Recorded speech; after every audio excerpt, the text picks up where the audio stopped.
Баршаңызға сәлем. Бүгін сіздермен бірге қамыры идеальный болып шығатын пицца жасайтын боламыз. Ол үшін менімен бірге болыңыздар. Бірінші кезекте ыдысымызға 300 мл жылы су құйып дайындап аламыз. Және де оның үстіне тұзымызды қосып, шекерімізбен араластыратын боламыз. Шекерді көп қоспаймыз, ары кетсе 1 қасық жеткілікті. Және де үстіне аштығымызды қосатын боламыз. Кішкене тағы араластырып, оның үстіне майонез қосатын боламыз. Біз көп жағдайда сүт қосамыз, ал бұл жолы майонез қолданатын боламыз. Яғни үйде сүт болмай қалған жағдайда қаймақ пен майонезді араластырып, осылай қамыр жасасаңыздар болады. Сондай-ақ үстіне 1 дана жұмыртқа қосуды ұмытпаңыздар.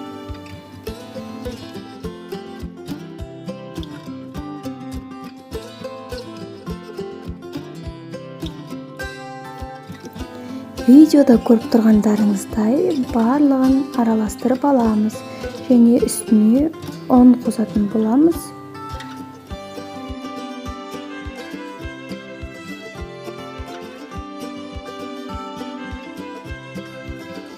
Осы орайда тағы бір құпиясын айта кетсем, қамырды елер алдында електен өткізіп алсаңыздар, қамырдың жақсы көтерілуіне көмектеседі.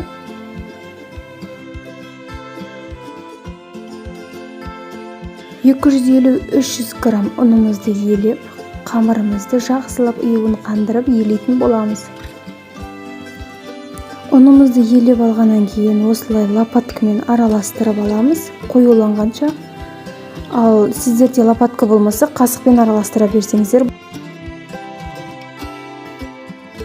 Неге қамырымыз қоюлана бастады, енді лопаткамызды алып қолмен елейтін боламыз.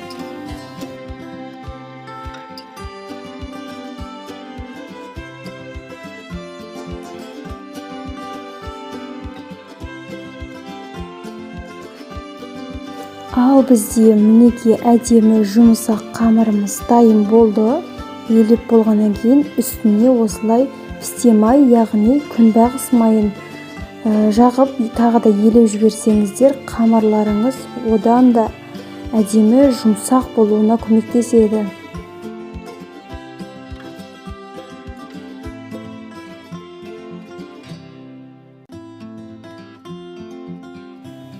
Видеодағыдай басқан кезде жұмсақ болып тұру қажет.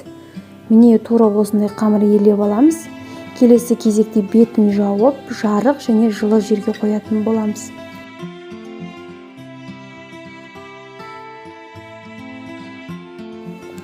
Бір жарым сағаттың ішінде менде осындай әдемі қамыр дайын болды. Келесі кезекте пиццаның қамырларын домалақ-домалақ етіп жасап алатын боламыз. Менде айта кететін 3 пицца шығару үшін үлкендеу етіп жасадым. Сіздер осы құрам бойынша кішкене аздан 2 немесе 1 пиццаға арнап жасасаңыздар болады.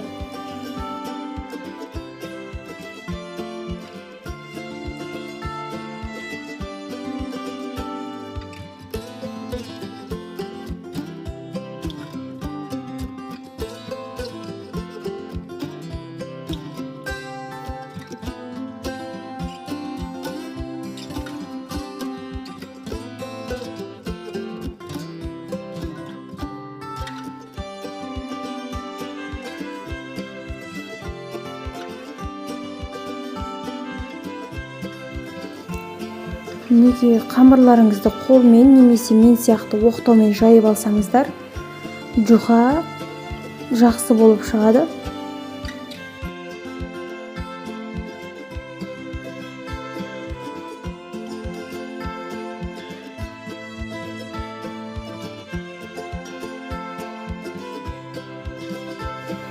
Және пиццамыздың түрі әдемі болу үшін мен арнайлап жан-жағын өріп алдым.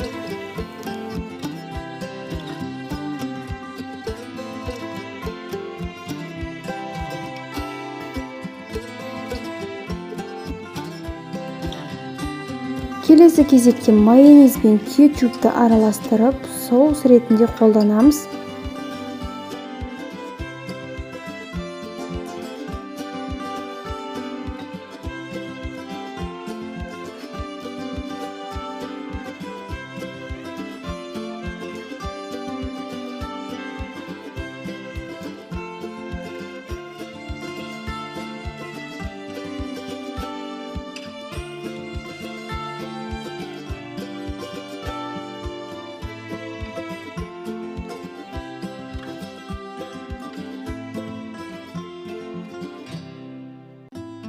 салмасына 150 грамм сыр, 100 грамм шұжық және де бір дана немесе жарты дана помидор қоссаңыздар болады.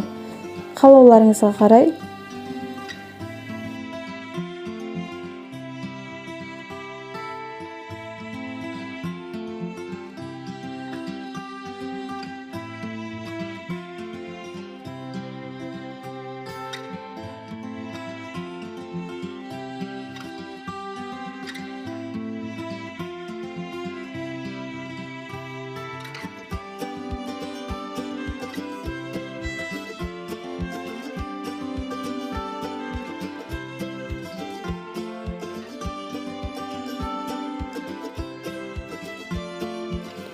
Сырымызды арнайы үккіштен өткізіп алдын ала дайындап аламыз.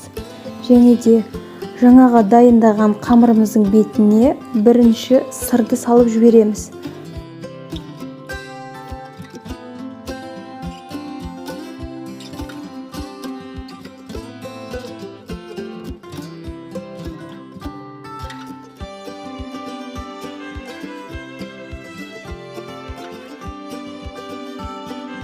Салмасына мен сияқты помидор, шұжық және сыр салсаңыздар болады, немесе қалауларыңызға қарай үйлеріңізде бар заттармен жасай берсеңіз де болады. Тәтті бұрыш немесе ас көктерді қоссаңыздар да жақсы болып шығады.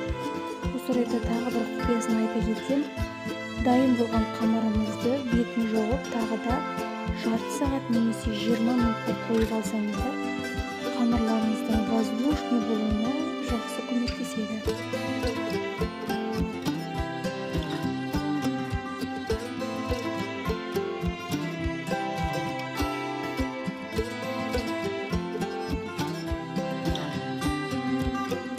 Және тағы бір құпиясын айта кетсем, пиццаларыңыздың қамыры жұмсақ болсын десеңіз, пеште көп уақыт ұстамаңыздар, яғни ары кетсе 20 минут жеткілікті. Және бетіне пісер алдында тағы да сыр қосуды ұмытпаңыздар. Неге осындай пиццамыз дайын болады. Астарыңыз дәмді болсын.